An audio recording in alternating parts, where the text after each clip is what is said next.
Support for Conversations Live comes from the members of WPSU and from the Gertrude J. Sant Endowment, the Cindy and Helen S. Friedman Endowment, and the James H. Olay Family Endowment.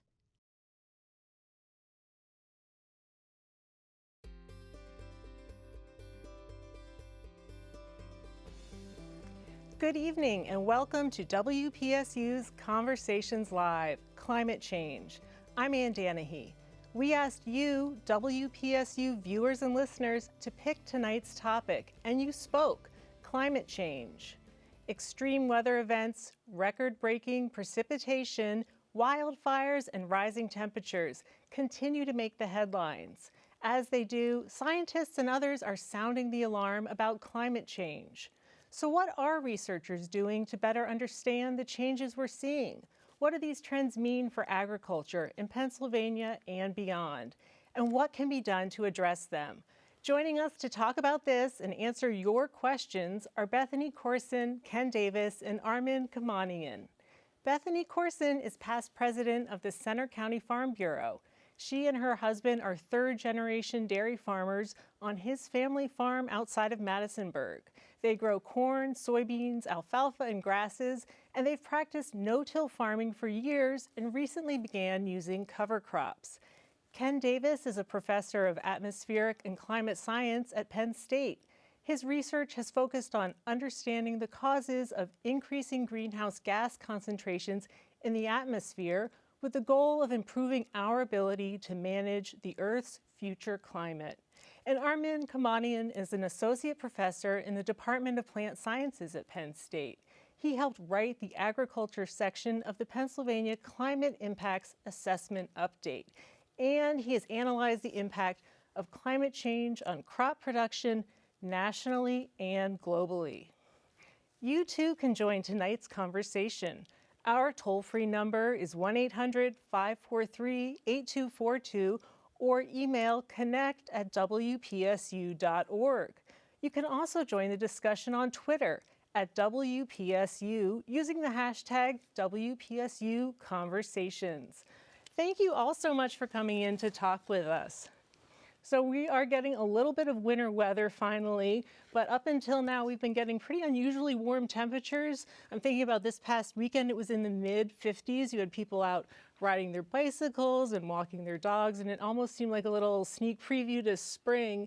Ken, what can you tell us about these temperatures, not just here in central Pennsylvania, but globally? Is this an aberration or is this part of a larger trend? No, I think we're experiencing what's becoming the new normal, though I must admit, anytime you decide to talk about climate change, it seems like a cold front passes and it starts to snow. Right. But as you pointed out, this has been a very warm winter. And if you look at global temperature records, we can put together a global record of temperature using instruments, thermometers, for about the last 140 years. And if you line the years up and ask, what are the warmest 10 or 20 years?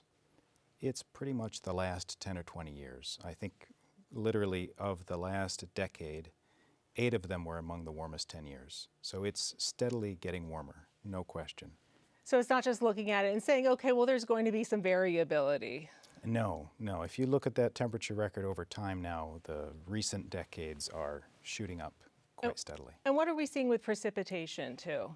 So we've observed more precipitation and more intense precipitation. That's not everywhere on the globe, but at least in this part of the world, the Midwest and the northeastern United States, the hydrologic cycle is getting stronger. And so we get, again, more rain and more intense rain. And I think 2018 was the wettest year on record for Pennsylvania. I believe that is correct as well, though the statistics I'm not so good at, but I think you're correct that it was the warmest year, the wettest year. The wettest year on record. And so when we're talking about these high temperatures, it's important probably to mention the role of greenhouse gases. So we're talking about carbon dioxide and the emissions coming from oil, coming from coal, coming from natural gas, and then you've got methane thrown in there. Is that Yes. right? So those emissions of carbon dioxide from burning of fossil fuel, coal, oil, and gas, are without question the driving factor. That's the dominant issue that's causing the climate change we're experiencing. CO2 comes from other sources, and there's also methane, nitrous oxide that has a variety of sources. But front and center, burning fossil fuels, carbon dioxide.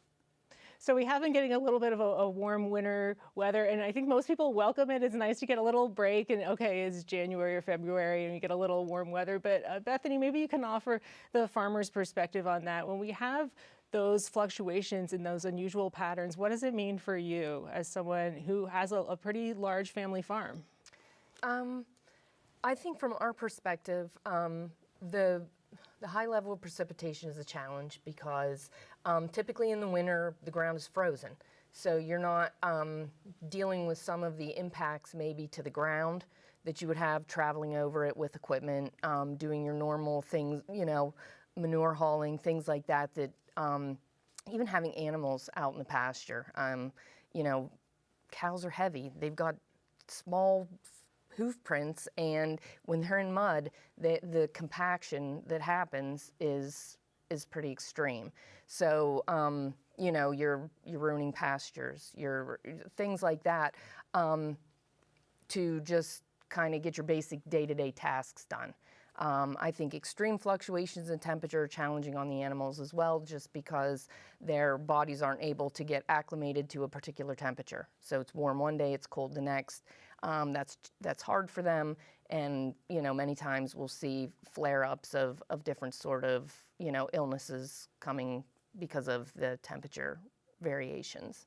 Okay, interesting. So actually the variability isn't actually good for them, because a lot of times you think, oh, it's warmer, maybe the animals would like that a little warm up, but you're saying that the changes are not good. I think it's harder, particularly on young stock, because it's hard for their body. It's just like your kids. I mean, when do they get sick? When, you know, when you see these temperature variations because it's, you know, warm, they have too many clothes on, they're sweating, you know, they come home, then the next day it's cold, and you know, it's the same thing. Animals operate the same way. They have a lot of hair. It's the winter, so you know, they're all hairy, and it's warm, and you know, they sweat. Then it gets cold at night.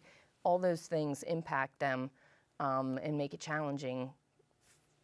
Right, and Armin, when we're talking about these temperature changes, it seems like it's not just a very slow, gradual increase in temperature changes or precipitation changes over time. There's a lot of fluctuation to it. Is that right? Is that part of what we're seeing and part of the problem? Yes, I think it's exactly right. There is a trend to warming, there is a trend to more precipitation, but then the way it comes.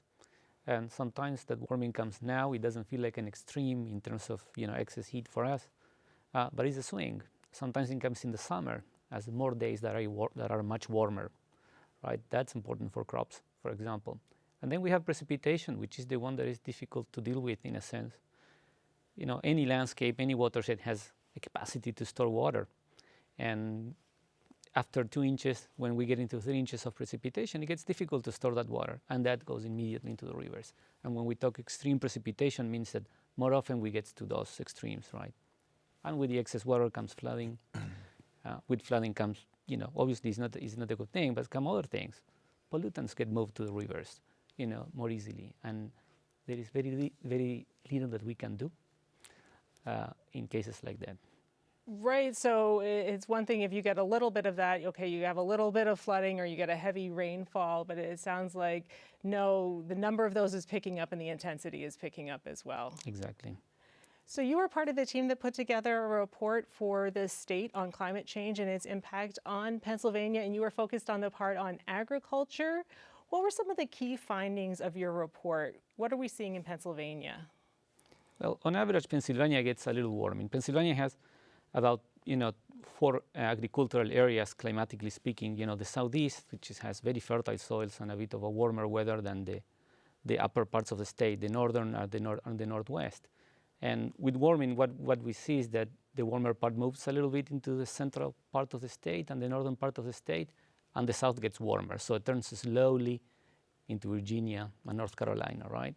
And so in some sense, you can see that some people may say there are some positives. The growing season can get longer if we can use it, right?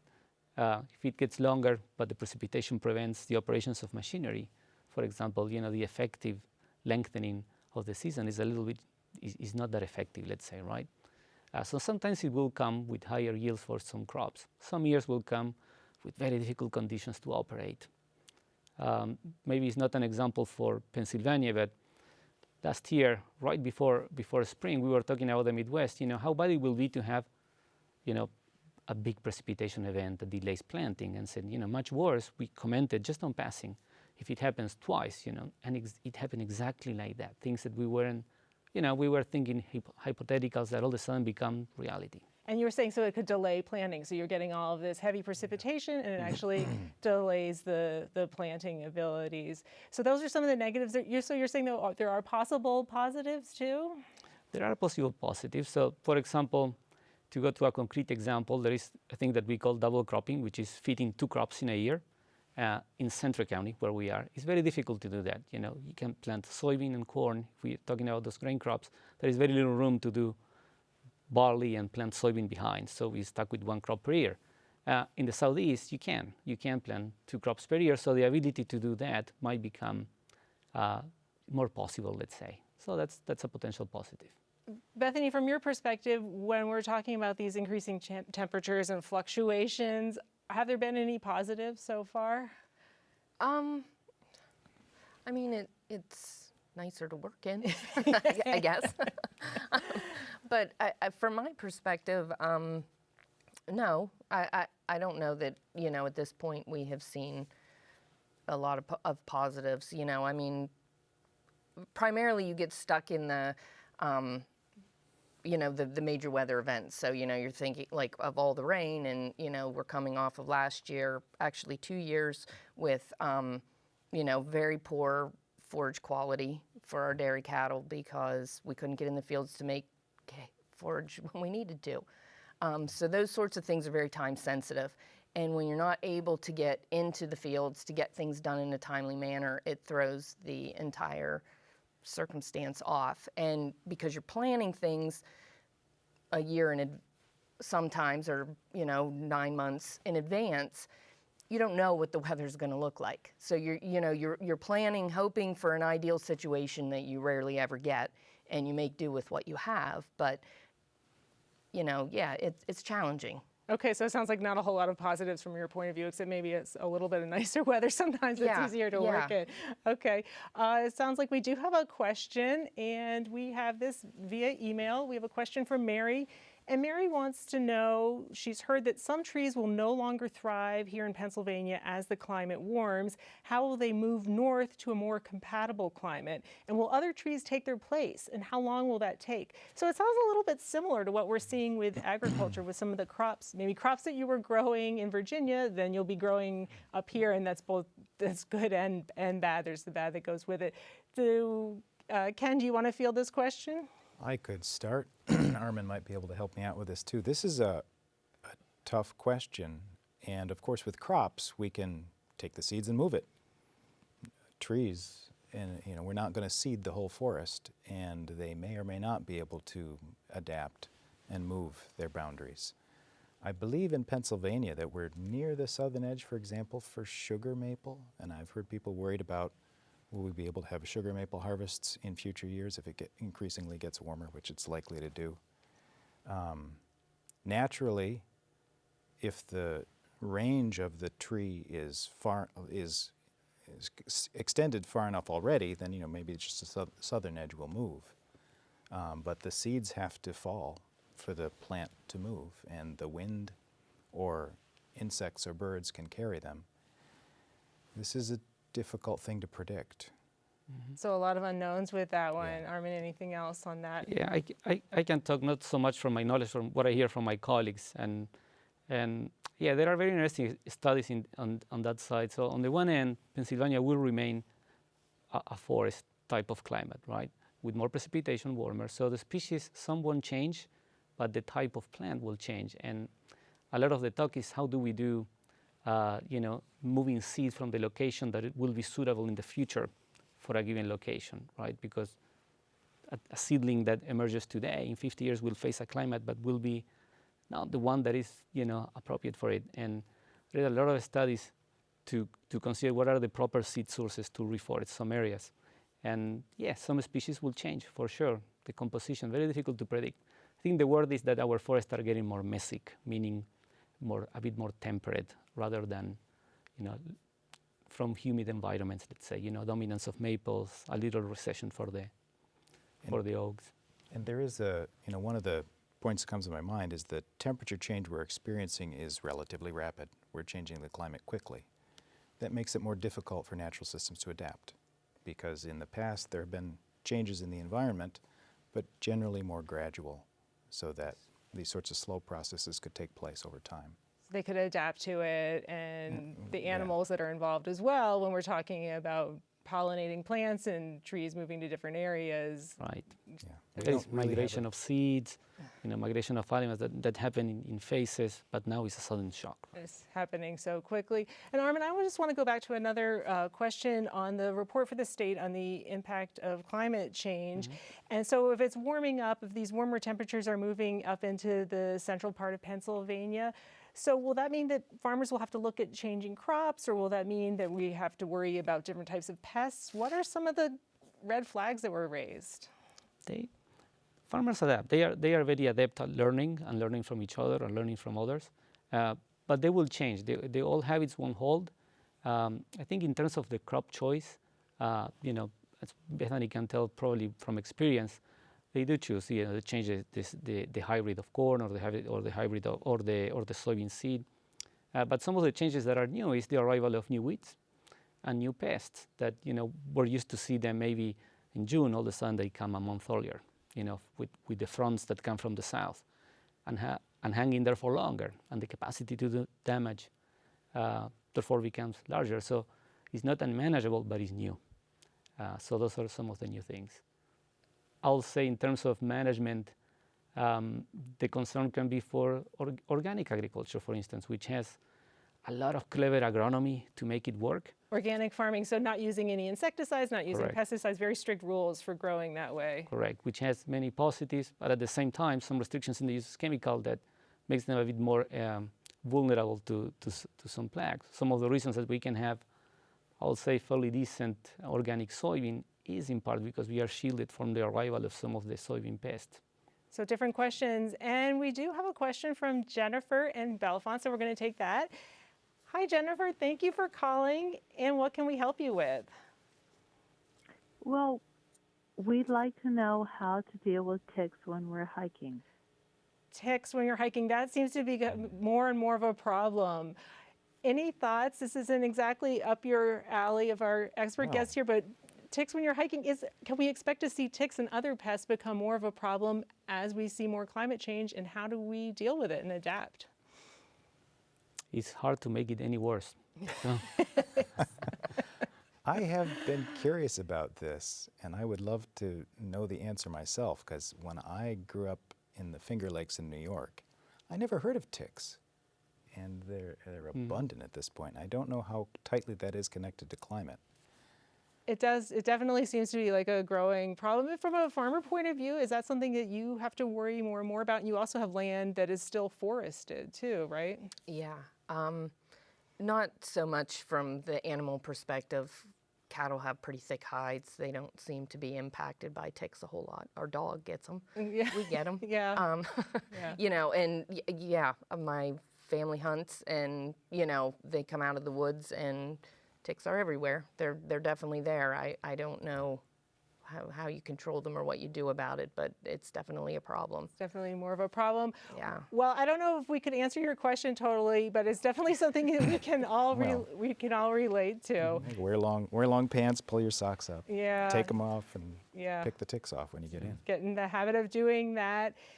And if you're just joining us, this is WPSU's Conversations Live Climate Change. Joining us are Penn State faculty members Ken Davis and Armin Kamanian and Center County farmer Bethany Corson. You too can join tonight's conversation. Our toll-free number is 1-800-543-8242 or email connect@wpsu.org. You can also join the discussion on Twitter at WPSU using the hashtag WPSU Conversations. So going back to the question again of the impact of crops and what we're seeing changes, what might have to change as the warming temperatures, is that something, Bethany, that you're starting to think about or talking with other farmers here in central Pennsylvania, that people are starting to think like, okay, I'm going to need to plan for that? I don't know that that particular conversation is happening. I think it's more a matter of dealing with the conditions as they come at this point. You know, you make your choices with your, you know, your seed varieties, as Armin had mentioned, you know, and try to work around, you know, the potential issues. But, you know, like I mentioned earlier, I mean, you kind of go into it hoping for the best, but try to, you know, plan for the worst. like, sometimes, I mean, you know, so you're always trying to have, you know, a backup plan and a backup plan behind that. But I don't know that at least that I'm aware of, that there are, you know, actual conversations about, okay, well, you know, the climate has changed so much, we're now going to change our growing systems. I don't think that's happened or is happening. You know, but maybe people growing vegetables maybe are having those conversations a little more because their products are a little more vulnerable. Those sorts of conversations might be happening there. But as far as, you know, those of us that are growing crops for animal feed and, you know, commodities are pretty much business as usual. Not yet. You're just trying to do the best you can with Yeah. the weather situation. Okay. Yeah. Well, I think we do have another caller, and we have this one from Tom in Punxsutawney. Hi, Tom. Thank you for calling. And what can we help you with? About Hi, Tom. insects. I think I missed the We first. rely on. Say again. Can you just start over? I think we missed the first part. Okay. My question was about native pollinators. Since we rely on a lot of native pollinators to pollinate our blueberries, what happens to them if they want to hatch out, say, the third week of April, but the flowers that they normally tend to pollinate have been blossoming, you know, 10, 12, 2 weeks earlier, and they hatch out and they miss their, you know, their prime target. Are we in risk of losing like vast quantities of these pollinators? That's a great question. Any thoughts on that, Armin, on the impact of these changing time and whether they're getting out of sync?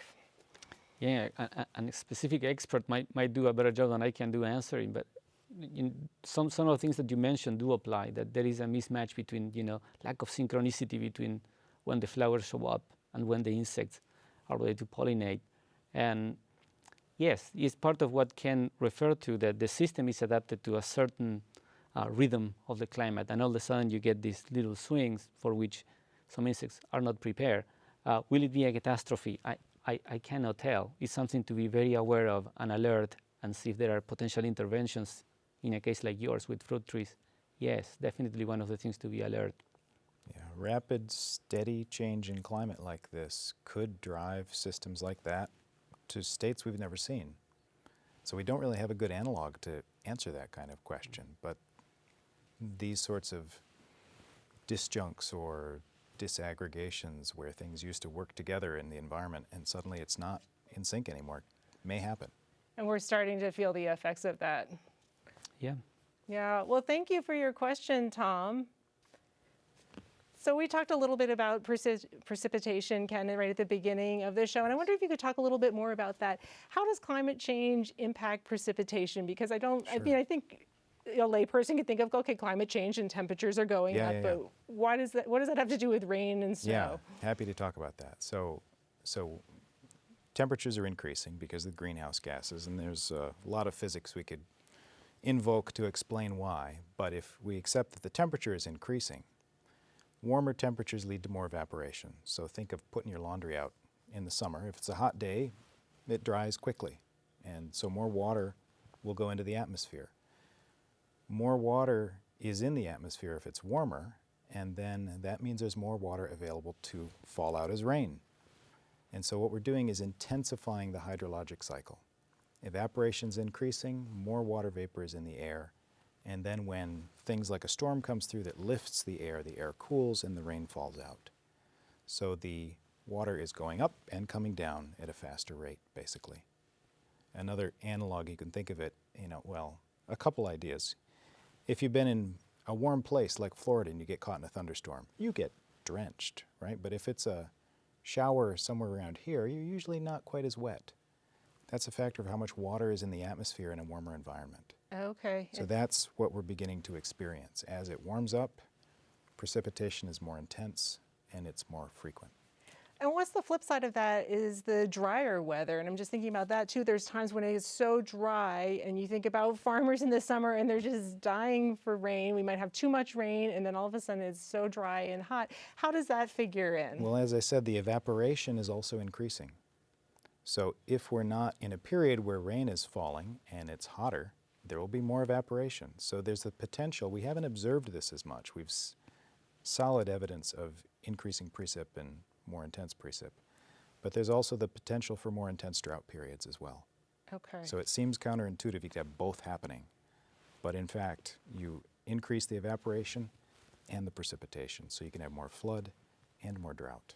Right. And Bethany, you talked a little bit about this, just the water and how it affects you.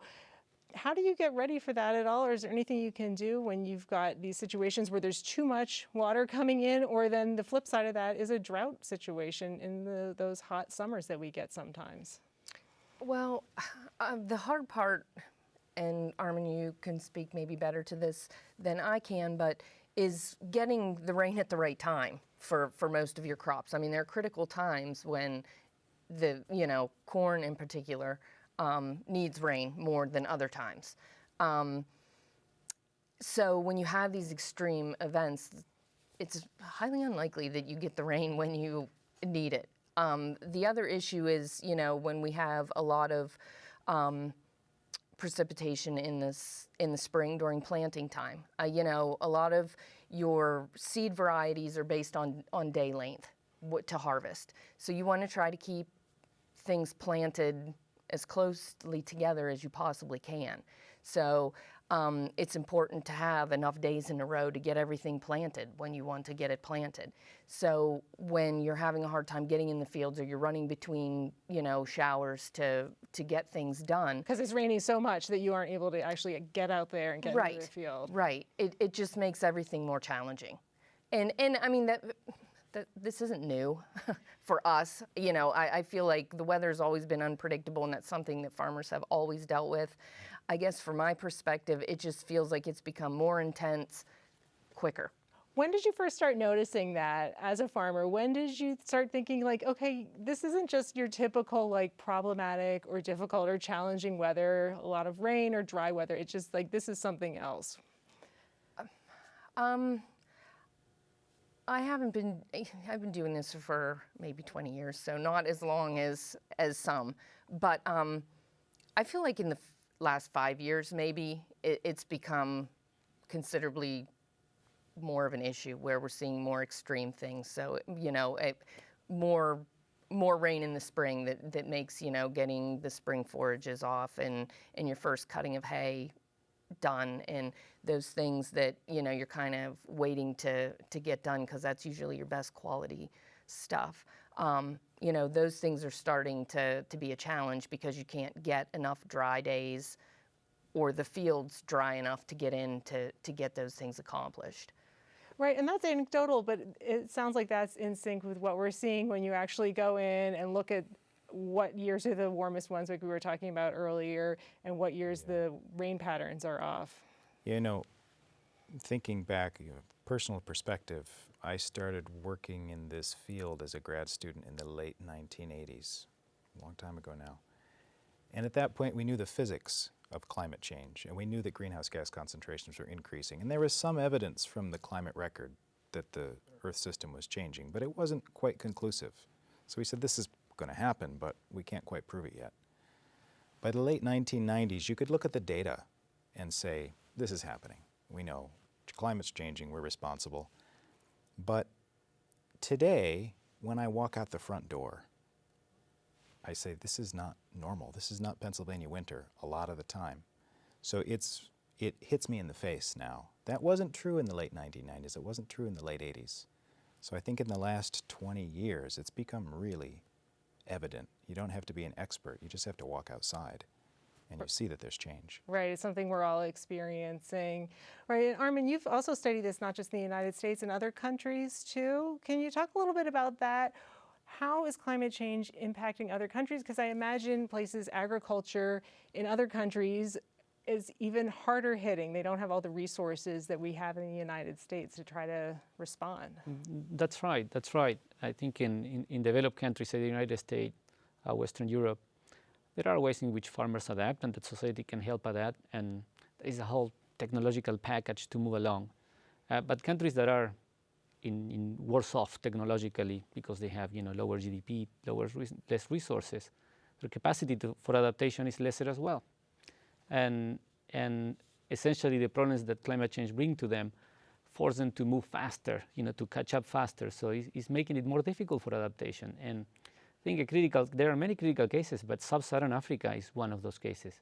If we look even at the shape of the North America, the warming occurs, but it gets land in which we can move a little north, right? It's not that we lose all the productive area, it's that there is a change. But Africa faces the other way, right, to the south, and essentially the edge of the certification pulls into some of the best land, and there is no place to go, right? So that's a critical case in which you have a population that is increasing with less technological development and being hurried by climate change, to change faster. So yes, that's a problem for them. And also it's a problem for everybody. A problem anywhere in the world is a problem everywhere now because of communication. So destabilization of sub-Saharan Africa because of social changes, for example, driven by degradation and less food, will impact other countries. It's everybody's problem. So I think that's one of the issues of climate change. One of the factors that I think is fair to mention is that a lot of the climate change happened because of the emission of carbon dioxide burning fossil fuel. We accrue, as developed countries, a lot of the benefits of that pollution, but other countries will accrue some of the negatives. Feeling the effects of it. Right. So there is an element of fairness on how that is working. Absolutely. Right. The effects are global, but the benefits of using the fuels We're getting them. We're getting them here. Yeah. The developed world gets that benefit, but the whole world shares the damage. Yeah, we'll come back to that when we have a call right now, and this one is from Tim in Boalsburg. Hi, Tim. Thank you for calling. And do you have a question or comment? Hi. Well, I had two questions about the report to the state. One, regenerative organic agriculture can sequester carbon pretty effectively, whereas industrial agriculture is a major source of greenhouse gases. And I was wondering what the report to the state has to say about the possibilities of dealing with climate change in that way. Second question is a little more narrow. Cover crops, particularly if they have a variety of plants in them, can reduce emissions of carbon dioxide from bare soil and also can deal with rain, absorb more rain than bare ground. And I wondered what the report to the state has to say about cover crops and their potential and how they could be increased in use. Great. Thanks for the great questions, Tim. So let's start with the sequestration. Armin, do you want to field that one? I can answer briefly. These are great questions, by the way, and good points, because there are things that we can do. Bethany mentioned that they are planting cover crops. The longer growing season probably makes it a bit easier to fit that cover crop in, which is good for the system, is good for the soil. And one of the things that you mentioned, now is mentioned regenerative agriculture, and agriculture that tries to take good care of the soil and the environment as well. Is one of those things that is good for everybody. Cover crops is a great example of a practice that is expanding, and Pennsylvania is really pioneering in that regard. It's amazing how it took off, and the technology to do it right is improving. There is a lot of research at Penn State in that regard, and that's a win-win. The soil gets better, carbon is stored in the soil, water is used sometimes, so some of the excess water can be dealt with, and it's a win overall. Pollutants are retained in the plants and the soil instead of washing off. So that's one example in which, yes, you may call it regenerative agriculture or any practice that leans to use the soil in a better way and to occupy the soil and to use the radiation for plant growth is good for the system. But it would be good to hear, for example, from Bethany about that, because she mentioned we have cover crops, when did it started? That's a change that Pennsylvania is going through. It's an important one. Yeah, and I think some of it came on the heels of the Chesapeake Bay. We're kind of the pilot project on how we can get a hold of, some of the runoff and things like that. So, I think we have put more effort in maybe than some other places into trying to figure those issues out. But the other thing is, and one of his questions were the varieties of cover crops. There are tons of cover crops. There are mixes. There are, you name it, the world is your oyster. You can get whatever you want. As they gain in popularity, you can get all kinds of things. We have tended to stick to, we've used wheat or rye in the past, just as to kind of get it in, and then we have mowed it green and used it as a heifer forage. We are currently using a triticale, which is, if it's harvested properly, can be used as a high-quality dairy forage. I'm sorry, what is that?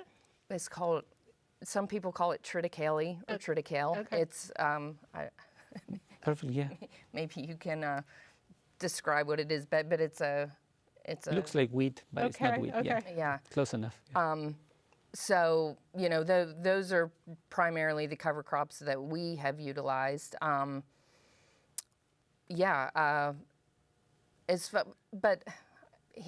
one of the comments that he had made regarding industrial ag, I think there's a potential for all agriculture, conventional or otherwise, to have the ability to sequester carbon.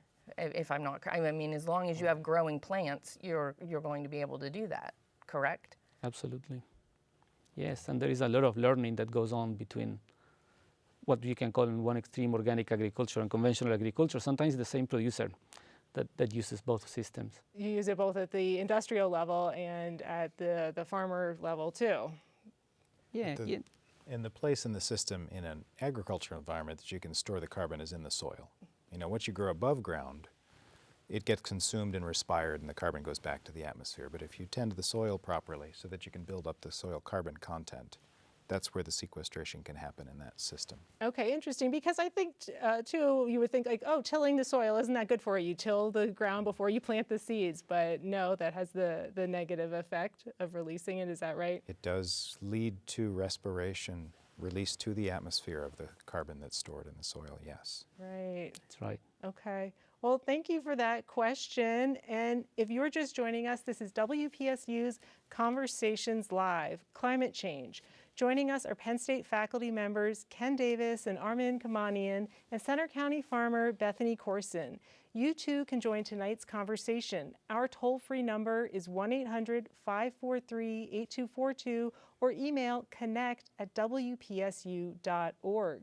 You can also join the discussion on Twitter at WPSU using the hashtag WPSUConversations. And I just want to go back to what we were talking about before we got a question too. We were talking about agriculture in Africa and other developing countries in sub-Saharan Africa and other places of the world, and that they're starting to feel, not just starting, but they're feeling some of the negative effects of greenhouse gases. At the same time, they're being challenged in agriculture with the negative effects. What specifically are they dealing with when it comes to feeling effects of climate change on the agriculture industry? How is that impacting it? Are we talking about rising water levels? Are we talking about drought? Yeah, it's a good question. I'll say the variability that we experience here, it also expresses there. Okay. I will say that's the main thing. Say the highlands of Ethiopia. It's a place that have an immense amount of people. It's unbelievable how much farming occurs in that land. But farming, by that I mean one family having 2 acres, right? And imagine 50 million families having 2 acres, things like that, in which the swings in precipitation will control if they can plant or not. and the roads are bad. Therefore, the ability to either plant and harvest there or depend on the supply of food from outside. So that's one example. Another example might be Bangladesh, the dependence on the monsoon. You know, the same things that affect Australia will affect, you know, countries in the Indian Ocean basin, let's say. Do they get too much water for rice, or do they get the precipitation late? Does it get too hot when it shouldn't? So they are going through that as well. And we were talking a little, I'm sorry, Ken, what were you going to say? I was going to say that the changes in climate are also not necessarily uniform. The temperature increases are the greatest at the highest latitudes and over the land. They're more minimized in the tropics. And the precipitation changes are the most heterogeneous, the most variable across space. There are some areas there will probably be decreases in precipitation, not increases. And so the tropics, as best I understand, are expected to have the most precipitation increase. Areas where we are, the mid-latitudes, also would see increase. And then the desert bands may actually see decreases in precipitation. Because, as I said, the evaporation goes up and the precipitation goes up. So depending on where you are on the planet, doesn't necessarily mean it's going to get wetter. So we're going to talk about some of the possible solutions to climate change as well. We've talked about some of the issues that come up, and we actually just started talking about some of the ways to start dealing with it, no-till and cover crops as an example. Ken, can you start us off? What, looking in the long range, are some of the things that we can start thinking about or start doing to try to address climate change in a large scale? So I'll take that question as a question about mitigation. So there's two things we could think about. There's adaptation. You know, we can say it's going to happen, I have to get ready. Or we can mitigate and try to reduce and prevent. I'm going to focus on the reduce and prevent part because I hope that will happen in a serious way. The bottom line that is really critical is to stop emitting greenhouse gases into the atmosphere. And that's very difficult because most of the emissions are tied back to fossil fuels, which are a huge part of our energy infrastructure. And we need energy. Energy is a good thing to have, so you can't just stop. But there's a lot of things that we can do, and the most obvious is to push hard towards developing renewable energy, solar and wind. There's a great deal of potential in both of those energy sources. They're very economically competitive, they're good for the environment. There's a lot of work to be had. There's ancillary environmental benefits. Further, in order to use those, it helps if we electrify. So for example, if you have a car that runs on gasoline, you can't plug it in and use electricity from wind power. But if you have an electric car, you can get your energy from renewables. And so electrification supports the use of renewable energies. Okay, so a good place to start. We're going to come back to this, but we do have another question, and this one is from Art in Punxsutawney. Hi, Art. Hello. The connection's not good, but the question is simple. I, over the years, tried to keep track of a number, the percentage of CO2 globally in the atmosphere. I remember a fellow by the name of McKibben had a website at 350.org, and that seemed to be a dangerous concentration. And what is it today? What is the percentage of CO2 globally in the atmosphere? Are we over 400 yet? Okay, it looks like Ken's going to field this one. Yeah, sadly we are well over 400. And it's not, I know too much about this, it's not constant over the whole planet, but the planetary average now is about 415 parts per million. What does that mean? So parts per million means if you took 1 million molecules of air, how many of them would be carbon dioxide? And so out of 1 million molecules, 415 would be carbon dioxide at this point. Before the Industrial Revolution, the level in the atmosphere was about 280. So it's roughly a factor of a third increase over pre-industrial conditions. How bad is that, or how worried about that do we need to be? We need to be worried because that level tells us how much greenhouse, we call it radiative forcing, how much the greenhouse gases are going to be changing the radiative environment of the planet. And in order to keep at what we would argue are not too hazardous levels of climate change, we probably want to keep the planetary concentration at 450 or lower. You know, there's not a bright line where if you cross it, it's disaster. But we are pushing the limit to committing to pretty serious climate change. Okay. All right. Art, I hope that answers your question. And it looks like we have another call, and this one is from Nick in Johnstown. Hi, Nick. Thank you for calling. And what is your question or comment?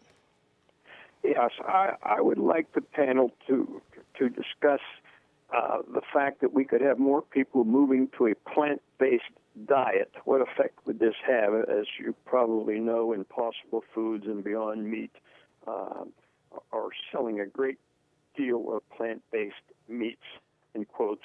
And I was wondering what effect this might have if we could more and more people would do this. What effect it might have on climate change and the climate in general. Thank you, guys. Thank you for your question. Yeah, that's a very timely topic, and that comes up a lot. I'd be interested too in Bethany's perspective on your primarily dairy farm, but you also have some meat and hogs. Is that right too?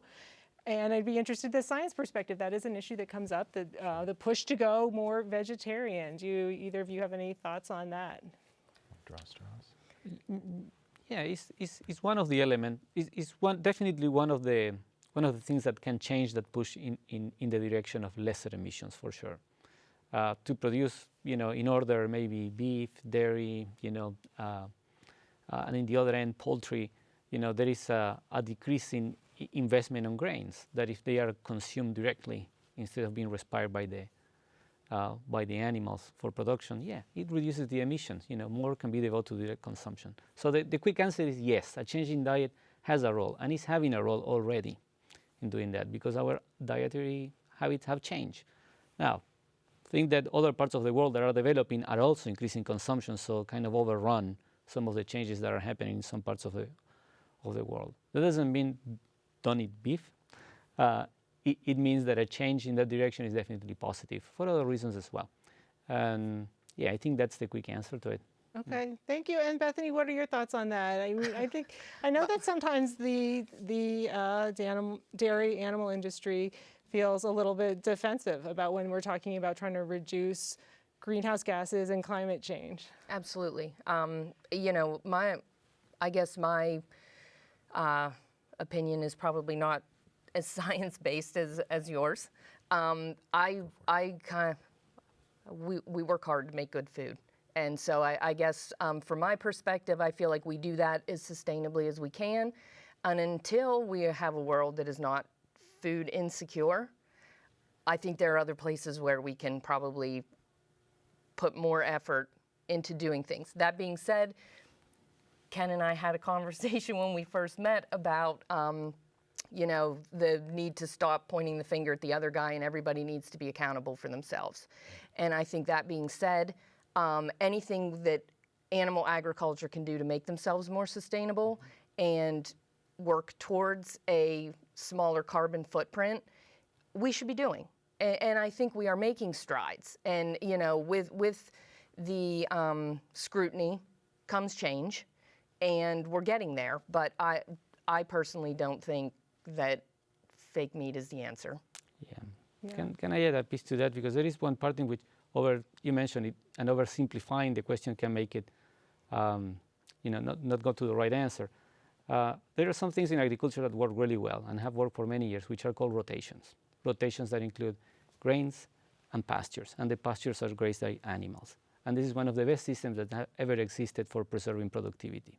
So in that case, animal production plays a role sustaining that system.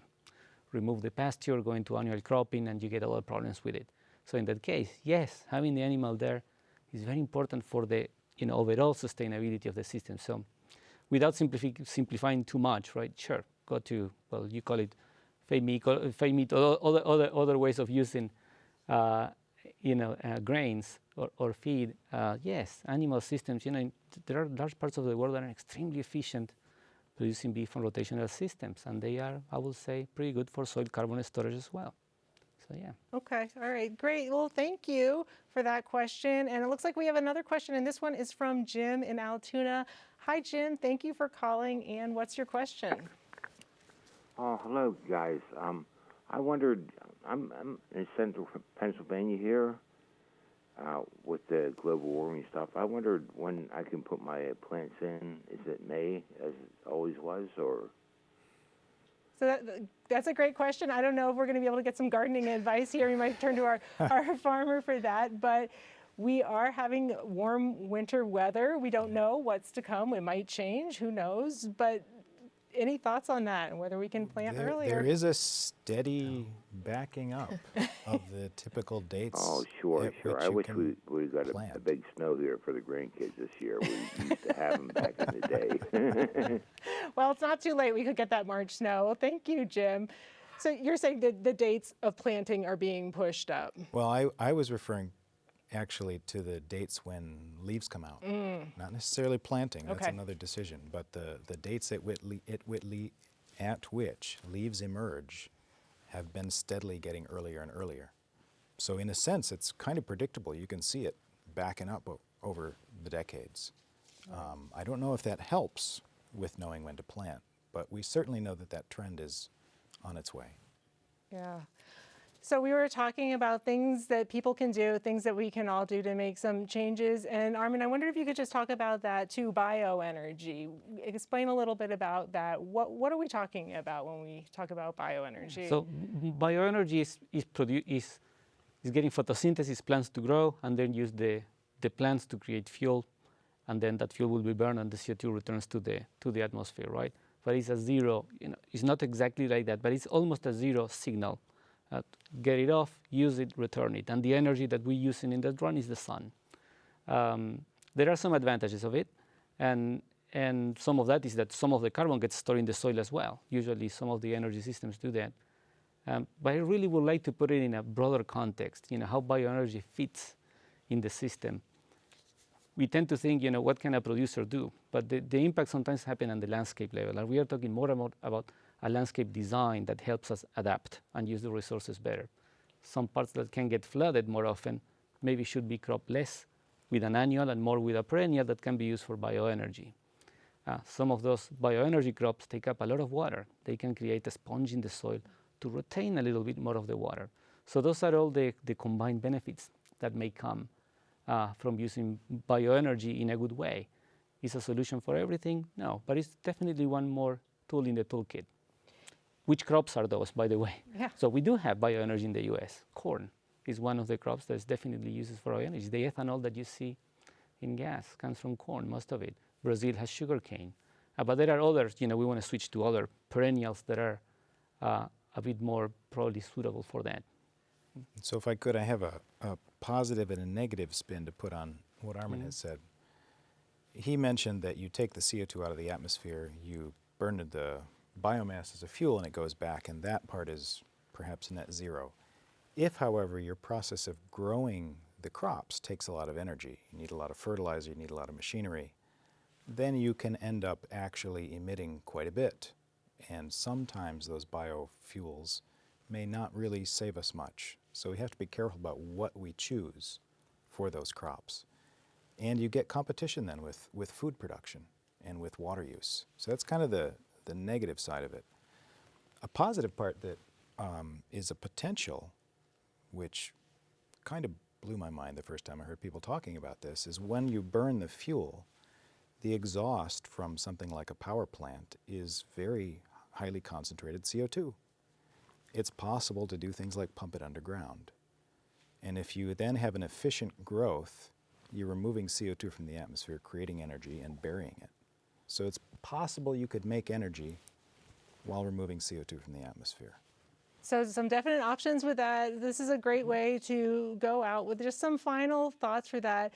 It can be something that's discouraging to people to think about climate change, but we're also talking about some of the possible solutions. So just wonder, all of you have any final thoughts really quickly, just some final takeaways for people out there as they're thinking about it. Bethany. I guess I would just, add to it that, I do feel like agriculture as a whole is working towards a smaller carbon footprint. We've been doing it for years. We're making more food with a smaller footprint. I think what's important is that we continue to focus on the fact that we need to do more and we need to do better, and we need guys like this to help us figure out how we need to do that. But that, you know, we're not all bad. We're doing good things. Great, thank you, Ken. You know, one of the things I had talked with Bethany about beforehand that she was alluding to is any one source of greenhouse gases, agriculture, methane from natural gas, burning of coal, one country or another, any one of those sources, if you look at it in isolation, you can say, oh, that's not big enough to really make a difference, so we shouldn't do anything.